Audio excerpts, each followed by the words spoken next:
আসসালামু আলাইকুম। শেরপুর টেকনোলজির পক্ষ থেকে আরও একটু ভিডিও নিয়ে আসলাম। আজ আমি আপনাদেরকে 129 মডেল নাতাশা সার্কিট, এ হলো এলসিডি ডিসপ্লে। এই সার্কিটটা দিয়ে আপনারা 800 ওয়াট পর্যন্ত আইপিএস তৈরি করতে পারবেন এবং এই সার্কিটটা খুবই ভালো মানের। এই সার্কিটটাকে আমি বলি ডিএসপির খালাতো ভাই। আর আমি আপনাদেরকে দেখাচ্ছি,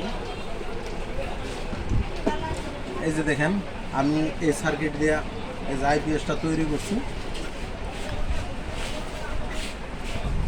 যারা আইপিএস তৈরি করতে চান 12 ভোল্টের বেশি ওয়াটের, তারা এই সার্কিটগুলি ব্যবহার করতে পারেন। এই সার্কিট হলো এলসিডি ডিসপ্লে। এই দেখেন, আপনাদের এখানে এই ডিসপ্লে শো করবে।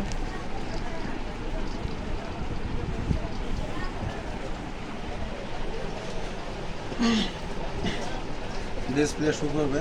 আর যারা নতুন তাদেরকে একটু বলে দিই, এই সার্কিটের ভিতরে আপনার 4টা বিয়ার আছে। এই 4টা বিয়ারের ভিতরে এটা হলো ওভারলোড, এটা হলো এম্পিয়ার, আর এটা হলো আউটপুট, আর এটা হলো মেইন। সাধারণত এই সার্কিটের ভোল্টেজগুলি বা বিয়ারগুলি দিয়ে মিলিয়ে দেওয়া হয়। আপনারা যারা এই সার্কিটগুলি দিয়ে আইপিএস তৈরি করতে চান, তারা এখানে অবশ্যই এই সার্কিটগুলি দিয়ে আইপিএস বানাইলে আপনারা মিনিমাম 1000 ভিএ ট্রান্সফর্মার ব্যবহার করবেন। আমি 1250 ভিএ ট্রান্সফর্মার ব্যবহার করছি।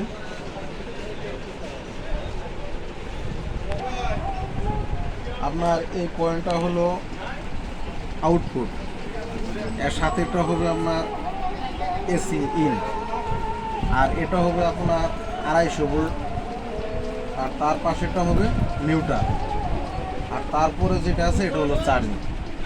এখানে এই 5টা পয়েন্টই ব্যবহার করা হয়।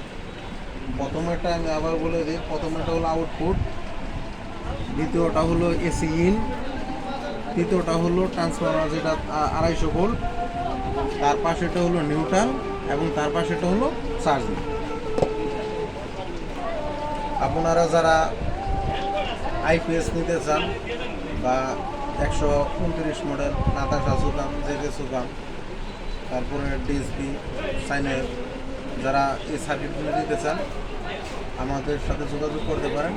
আর আপনারা চাইলে আইপিএস বানিয়ে নিতে পারেন। তো আজ ভিডিও এই পর্যন্তই। আল্লাহ আপনাদেরকে ভালো রাখুক, সুস্থ রাখুক। নিজে নামাজ পড়ুন, অপরকে নামাজ পড়ার জন্য উৎসাহিত করুন। আসসালামু আলাইকুম ওয়া রাহমাতুল্লাহি ওয়া বারাকাতুহু।